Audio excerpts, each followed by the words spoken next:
주님께서 여러분과 함께 루카가 전한 거룩한 복음입니다.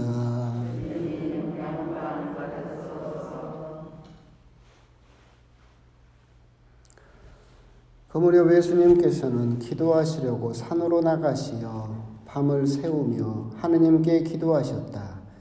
그리고 날이 새자 제자들을 부르시어 그들 가운데서 12를 뽑으셨다. 그들을 사도라고도 부르셨는데 그들은 베드로라고 이름을 지어주신 시몬, 그의 동생 안드레아, 그리고 야고보, 요한, 필립보, 바르톨로메오, 마테오, 토마스, 알페오의 아들 야고보, 열혈당원이라고 불리는 시몬, 야고보의 아들 유다, 또 배신자가 된 유다 이스카리옷이다. 예수님께서 그들과 함께 산에서 내려가 평지에 서시니 그분의 제자들이 많은 군중을 이루고 온 유다와 예루살렘 그리고 띠로와 시돈의 해안 지방에서 온 백성이 큰 무리를 이루고 있었다. 그들은 예수님의 말씀도 듣고 질병도 고치려고 온 사람들이었다. 그리하여 더러운 영들에게 시달리는 이들도 낫게 되었다. 군중은 모두 예수님께 손을 대려고 애를 썼다. 그분에게서 힘이 나와 모든 사람을 고쳐주었기 때문이다. 주님의 말씀입니다.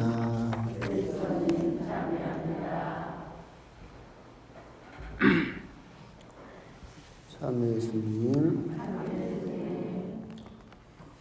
눈이 올라온가 날이 또 꾸물꾸물합니다. 미세먼지가 아주 자욱하고. 어제 저녁엔 별일 없으셨습니까? 어제 저녁에 임영웅이는 많이 보고요? 안 봤어요? 우리 어머니만 좋아하시구만. 아주 요즘 임영웅이 때문에 못 살겠습니다. 오늘 이제 시몬과 유다 타데오 사도 축일인데 먼저 오늘 일독서를 먼저 잠깐 보면 여러분들은 사도들의 기초 위에 세워진 건물이고 예수님께서는 바로 모퉁이 돌이십니다 라고 이야기를 하고 있죠. 이게 이제 우리들이 모퉁이 돌을 하게 되면 좀 이해가 안 되는 그런 부분인데 건물 지으면 여기 딱 정초해가지고 딱 돌 넣잖아요. 그걸 모퉁이 돌이라고 생각하는 경향이 있는데 이제 성경 그대로 이렇게 모퉁이 돌이 도대체 뭘 의미하느냐라고 한다면 여러분들이 이제 상상을 해보면 돼요. 옛날에 이렇게 좋은 집이나 성당을 지으면 지붕이 동그랗죠. 그러잖아요. 아치형으로 이렇게 국회도 동그랗고 청와대도 동그랗고 백악관도 지붕 동그랗잖아요.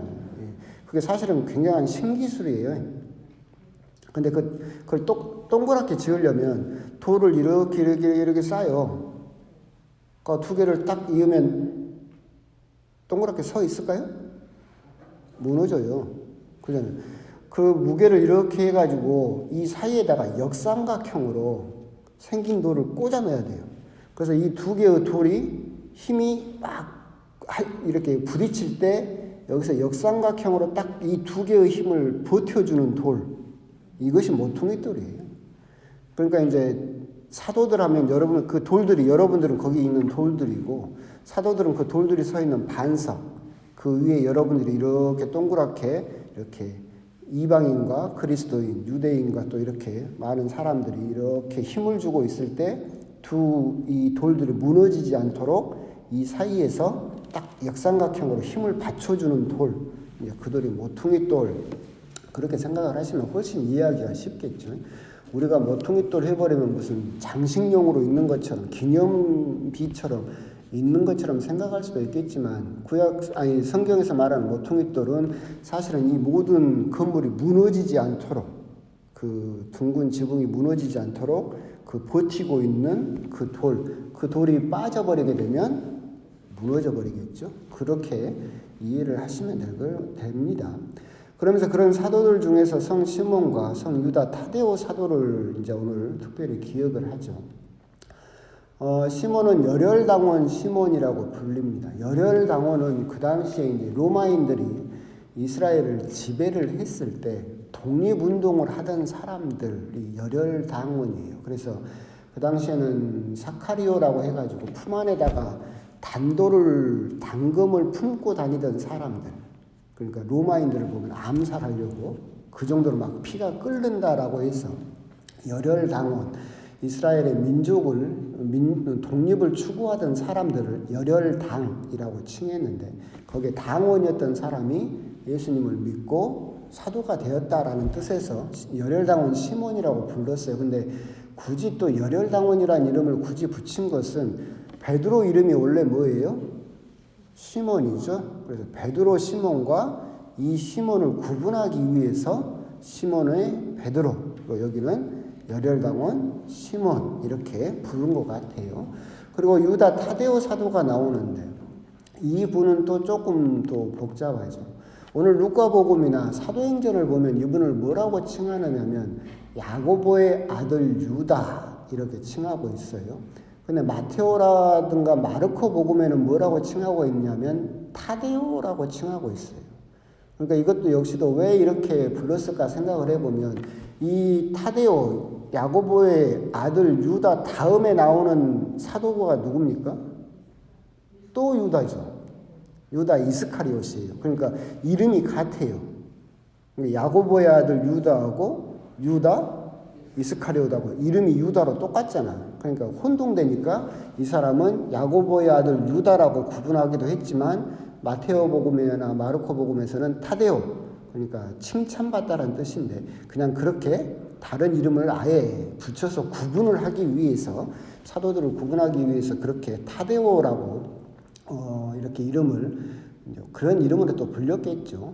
바오로 사도도 이름이 그랬던 것처럼 사울과 바오로, 시몬 베드로도 시몬과 베드로 있었던 것처럼 유다도 다른 이름으로 타데오 그렇게 있었을 겁니다.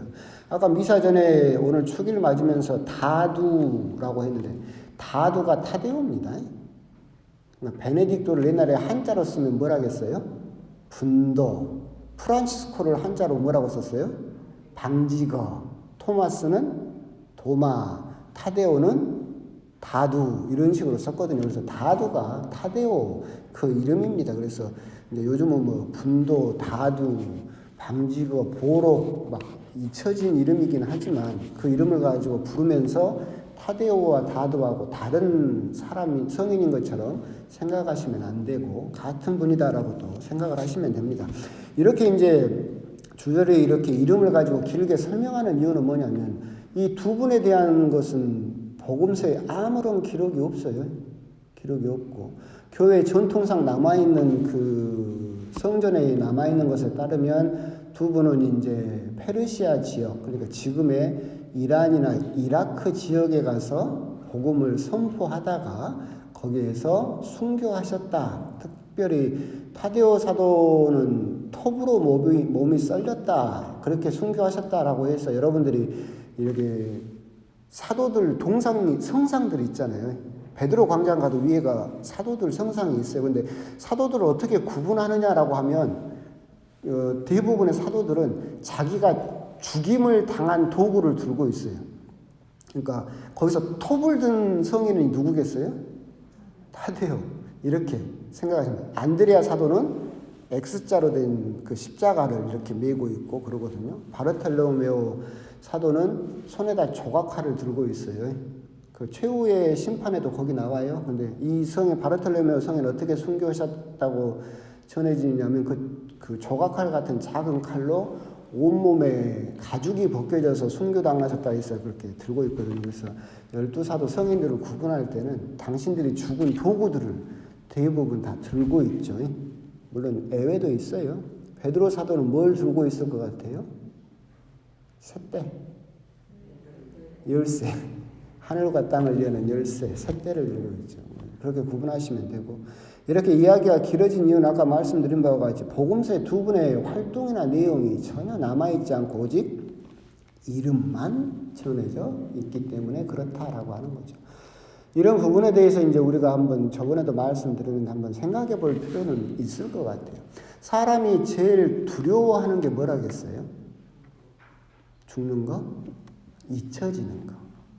잊혀지는 걸 사람은 제일 두려워해요. 누군가 아무도 나를 기억해 주지 않는다.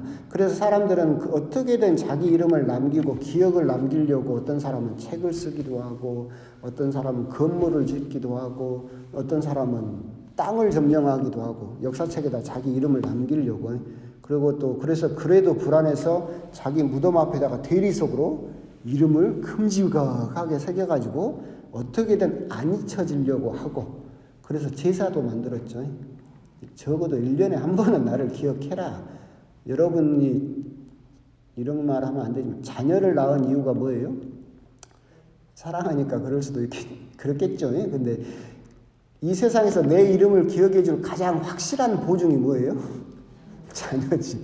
내가 자녀를 낳음으로써 이 자녀들은 나를 기억해 줄 거예요. 결국은 이것은 뭐 여러 가지로 설명할 수 있겠지만 한 가지로만 그냥 간단하게 설명을 하면 잊혀지지 않기 위해서 적어도 나를 기억해 달라라고 하는 것을 그만큼 우리가 잊혀진다라고 하는 것을 두려워하고 있는 것이 사실이에요. 그래서 어떻게든 이름을 남기려고 하는데 사도들의 이 이름들을 쭉 보고 있으면 크게 세 부류로 나눌 수 있죠. 첫 번째는 이름뿐만이 아니라 적어도 활동을 하셨던 분들, 그분들의 이야기를 전해주는 사도들이 있어요. 시몬 베드로라든가 안드레아 사도라든가 요한이라든가 야고보라든가 또는 이런 사도들은 이름뿐만이 아니라 자기들이 무슨 말을 했고 뭐 실수를 했다 하더라도 어떤 행동들을 했고 이런 것들이 복음서에 기록되어 있는 사람들이 있죠. 또 두 번째 부류는 뭐예요? 오늘 복음에 나오는 것처럼 딸랑 이름만 남겨져 있는 사도들이 있어요. 또 마지막 부류가 뭐냐면 배신자, 배신한 사도도 있죠. 유다 이스가리옷이라고 세 부류로 나눌 수 있을 거예요. 그러면서 이제 저는 그런 생각이 들죠.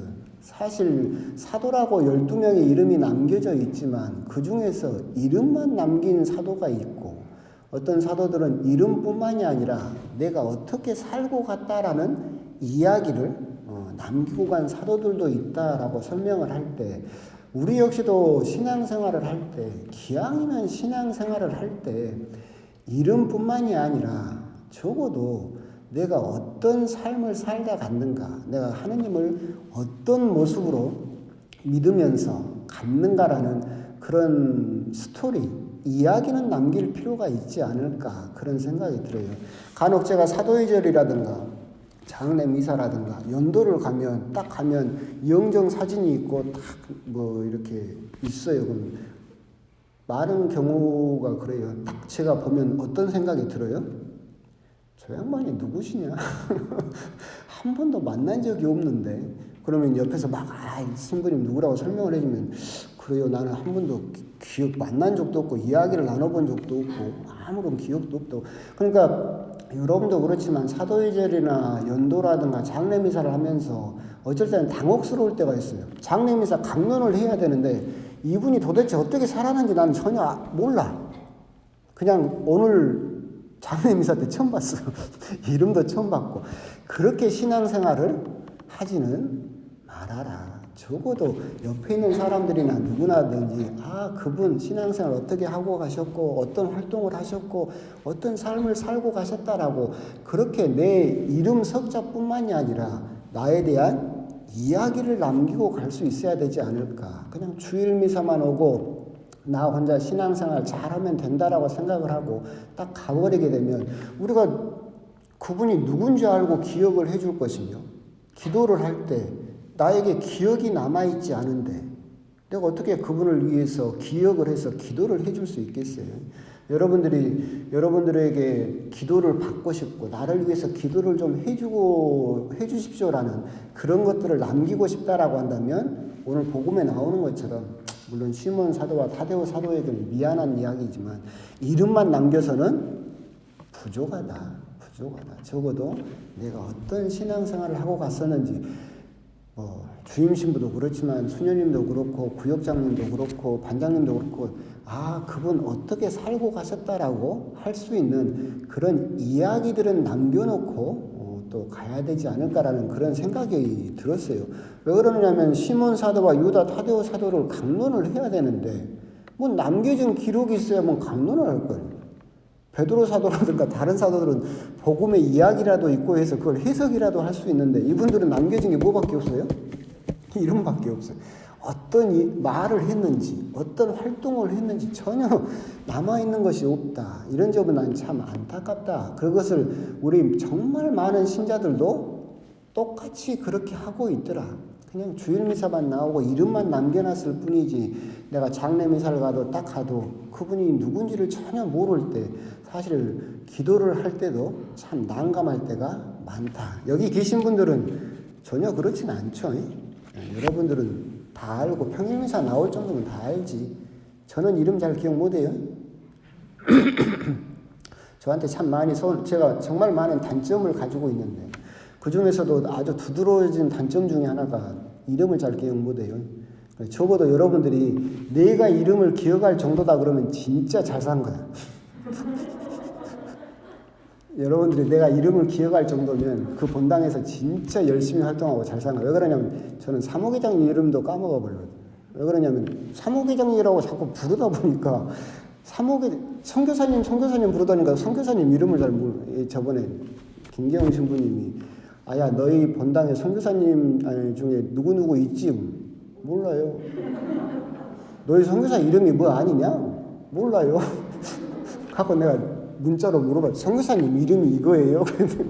물어본 적이 있었고, 엊그저께는 제가 동기랑 전화통화를 하다가 이야기하다가 우리 동기 전주 누구 있냐? 염머시기 성은 염신데 이름이 뭔지는 모르겠다 했더니 동기가 저한테 해도 너무한다고 하더라고요. 세상에 동기 이름도 까먹고 산다고 이름은 기억을 못해요. 그런데 제가 이름을 기억한다. 빈첸시오 맞지라? 스테파노인가? 스테파노나 빈첸시오 둘 중에 하나. 스테파노. 잘 산 거야. 잘 산 거야. 그러니까 농담이지만 그래도 옆에 사람들이 그래도 저 양반 이름이 뭐였고 그런 것들을 이렇게 좀 남겨두는 신앙생활을 좀 했으면 좋겠다. 이제 그런 생각도 듭니다. 스테파노. 언제 잊어먹을지 몰라요. 하여튼 이름만 남기지 말고 역사도 이야기도 남겨두는 그런 신앙생활을 하자. 이것이 오늘 제가 드리고 싶었던 말씀입니다. 아멘.